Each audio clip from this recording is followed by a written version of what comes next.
Жүректегі мұз сериалының 73-74 бөлімдеріне қысқаша шолу жасаймыз. Эсманың Асадтан аяғы ауыр екенін біліп, Джихан екеуін үйлендіреді. Әрине, Асад амалдың жоғынан үйленеді. Севилай мен Джихан екеуі кездесіп әңгімелеседі. Джихан Севилайға анасының жаназасына барғанын және ағаларын көргенін айтып жатады. Сол кезде Нұх жолда өтіп бара жатып, Джихан мен Севилайдың отырғанын көреді. Нұх ішке кіріп айқай-шу шығарады. Севилай мен Джихан Нұхқа түсіндіріп жатады, бірақ Нұх еш тыңдамайды. Севилайдың алдындағы бокалын төгіп жібереді. Сол кезде су Севилайдың үстіне төгіледі. Севилай аң-таң болып, Джихан жүр қайтайық деді. Сол кезде Нұх жоқ, сен Джиханмен бірге бармайсың деп Джиханды ұрады. Төзімі таусылған Джихан да Нұхты ұрады. Сол кезде екеуін кафедегі адамдар ажыратады. Джихан Севилайды алып кетеді. Нұх артынан Севилай, кетпе, сөйлесеміз деп қалып кетеді. Джихан Севилайға, Севилай, біздің үйде қалағаныңша тұра бер дейді. Ниһаят, ханым, не болды, жайма, тыныштық па? Нұх Мелекке болған жайды айтып береді. Мелек, Нұх сенікі дұрыс емес қой дейді. Нұх Эсмаға звондайды. Эсма, Севилаймен сөйлесуім керек, тұтқаны берші дейді. Сол кезде Джихан естіп, Эсма, телефонды өшір, болды, сөйлеспейсің дейді.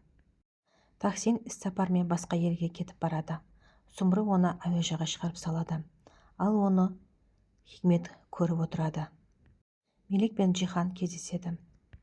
Нұх ешқашан өзгермейтін болды, менің төзімім де сабырым да бітті дейді. Сұмыру жолда келе жатып, кішігірім жол апатына ұшырайды. Сұмырудың артынан аңдып келе жатқан Хикмет оны барып көреді. Бірақ көмектеспейді. Көрмегенсіп қайтадан кетіп қалады. Өлсең өл дегендей. Асад пен Эсма тағы да ұрсып қалады. Мен саған амал жоқтан үйленгенмін, сен менің әйелім емессің дейді. Эсма, менің аяғым ауыр ғой, сенен неге түсінбейсің? Кет бөлмемнен, Эсма, шық деп Эсманы шығарып жібереді. Эсма айқайынан үйдегілер келеді, не болып қалды деп. Жетер енді, жетер деп Асад үйден кетіп қалады. Севилай Ниһаят ханымға, мен енді Нұхты қаламайын, мен одан қорқып қалдым дейді. Сол арада Нұх Джиханның үйіне келеді. Севилай бар ма? Мен Севилаймен сөйлесуім керек дейді. Севилай, кешірші мені, сөйлесейікші екеуміз. Сенбі күні екеуміздің тойымыз болатын еді ғой дейді. Жанан сол сәтте полицияны шақырып қояды. Полиция келіп Нұхты алып кетіп бара жатқанда Севилай, бәрі бітті Нұх, мен сені енді жақсы көрмеймін, тойда болмайды, басқа да болмайды дейді. Сен мені қалай ұмытасың, Севилай? Жоқ, мені қинама, Севилай, бұлай дейді. Сұмыру машинасынан әрең шығып, жолдағы бір машинаны тоқтатады. Мені орталыққа апарып тастаңыздаршы дейді. Сұмыру ауруханаға келеді. Нұхқа звондайды, бірақ Нұх телефонды көтермейді. Сұмыру сосын Мелекке звондайды. Мелек, мен ауруханадамын, мен алып кетесің бе дейді. Неге, не үшін ол жақтасың дейді. Нұхты уақытша тергеу изоляторына қамап қояды. Джихан адвокатымен сөйлесіп отырады. Қолынан ештеңе келер емес. Нұх барлығын көзінше бізді жерге қаратты. Севилайда қатты қорқып қалды дейді. Мелек анасын ауруханадан алып кетеді. Сұмыру, түсінбе, өңіме білмеймін, бірақ Хикметті көргендей болдым дейді.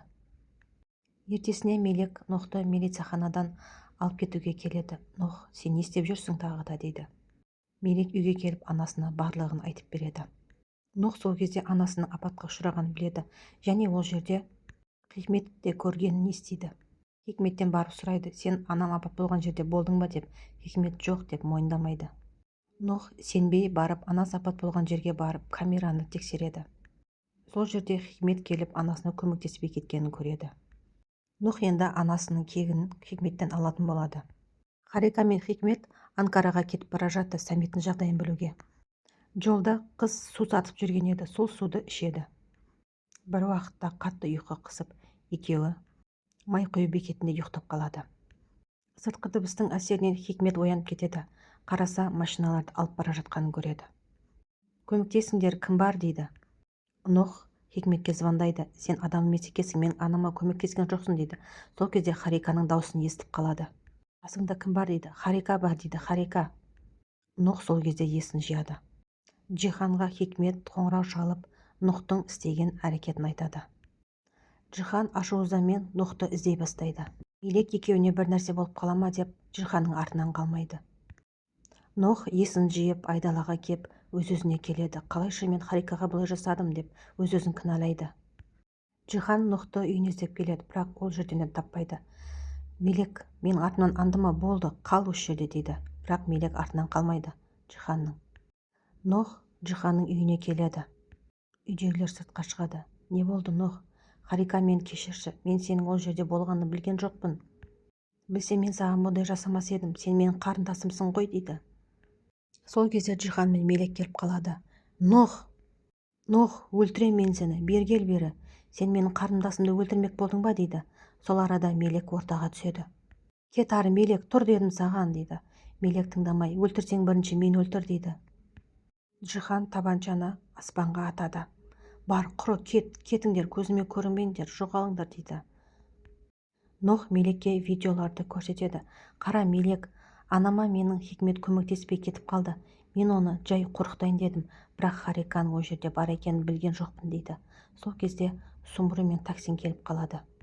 Нұх видеоны анасы мен Таксинге көрсетеді.